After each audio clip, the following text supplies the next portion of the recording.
Maggie McCabe shouldn't have come.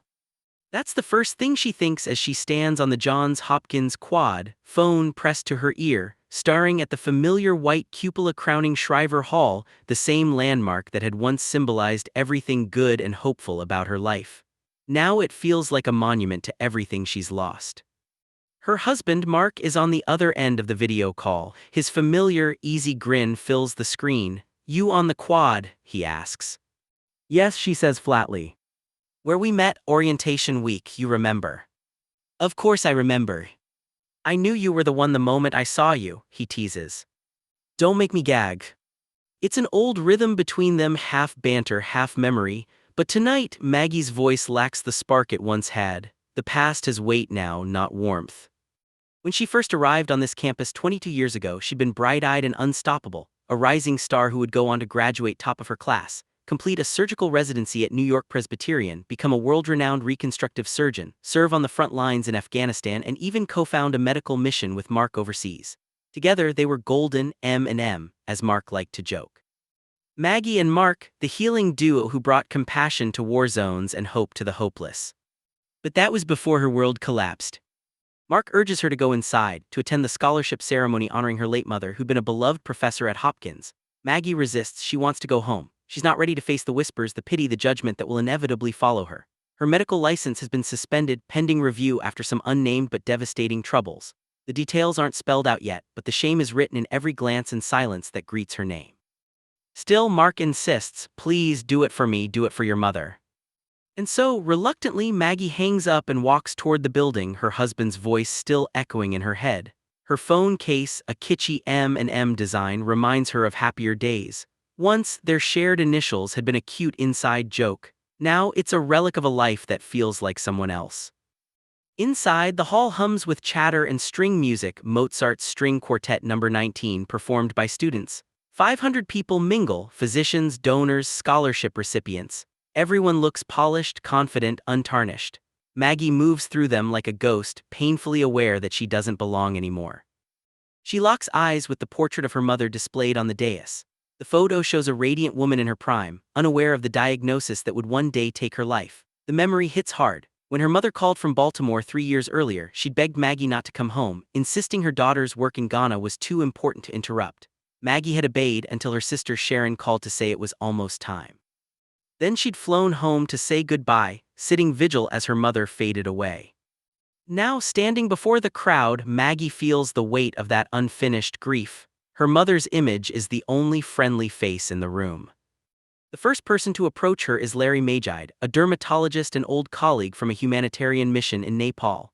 His awkward greeting, half stammered, half avoiding eye contact, says it all. He knows about her troubles. Everyone does. When she mentions the scholarship being named in her mother's honor, he nods quickly and excuses himself, fleeing like she's contagious. "See what I mean, Mark?" she wants to say, but she keeps the phone tucked away this time.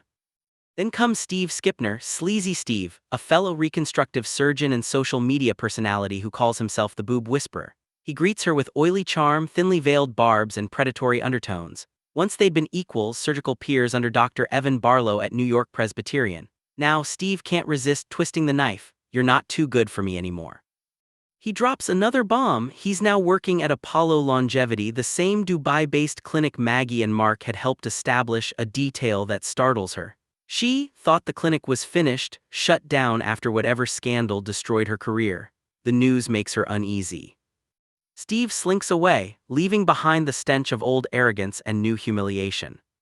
When Maggie approaches a cluster of her former classmates, they visibly close ranks. Not one meets her eye. She forces a brittle smile and tries to make conversation, even reminds Stephanie, one of her old friends, how she'd written a recommendation letter for her daughter Olivia. It's a test really to see if anyone will admit they owe her even a small debt of gratitude. But before Stephanie can stammer a reply, their class president, Bonnie Tillman, swoops in and takes Maggie by the arm. Out on the terrace, away from the music, Bonnie drops the facade. "We all feel bad about your recent troubles," she says, her tone as cold as her lacquered smile, "but it doesn't excuse what you did." "What I did?" The phrase hangs between them, an accusation left unexplained but heavy with implication. Bonnie continues, "This event is for esteemed physicians." "It's for graduates," Maggie counters. "You know better." The sparring escalates. Bonnie claims that Maggie's presence is an embarrassment, a blemish on your mother's memory. She reveals that she'll be presenting the scholarship herself, replacing Maggie without ever informing her. Maggie lashes out, cruelly blurting that her mother always thought Bonnie was a stuck-up tight-ass bitch. Then remorse softens her. She takes it back, apologizing. Bonnie, still stung, leaves with a clipped promise to do her best. The sound of champagne glasses clinking filters from inside the ceremony starting. Alone on the terrace, Maggie feels the truth of it. Bonnie is right. She shouldn't be here. She's a disgraced surgeon, an unwelcome daughter, a woman untethered from everything she once believed she was. Then a familiar, resonant voice says, "Hello, Maggie."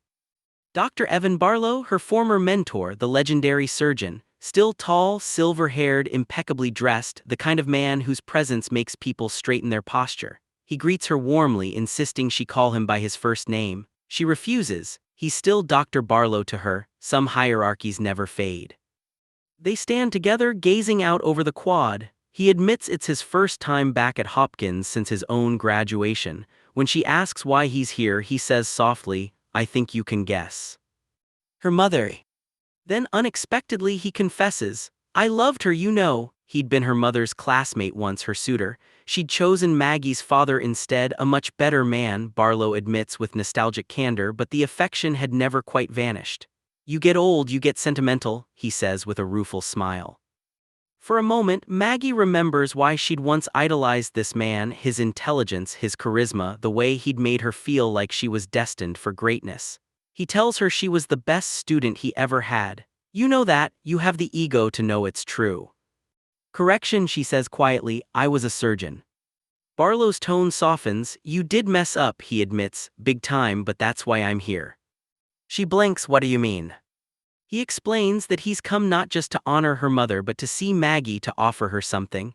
A favor, he calls it. He wants her to come to his office in New York City on Monday morning. He'll arrange a private car, book her a suite at the Ammon Hotel, cover all expenses. When she presses for details, he refuses to say why. "I can't tell you," he says, "it's not my place."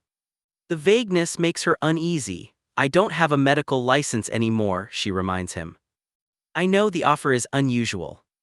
Then out of nowhere he pulls out a checkbook, a relic from another era, and starts writing.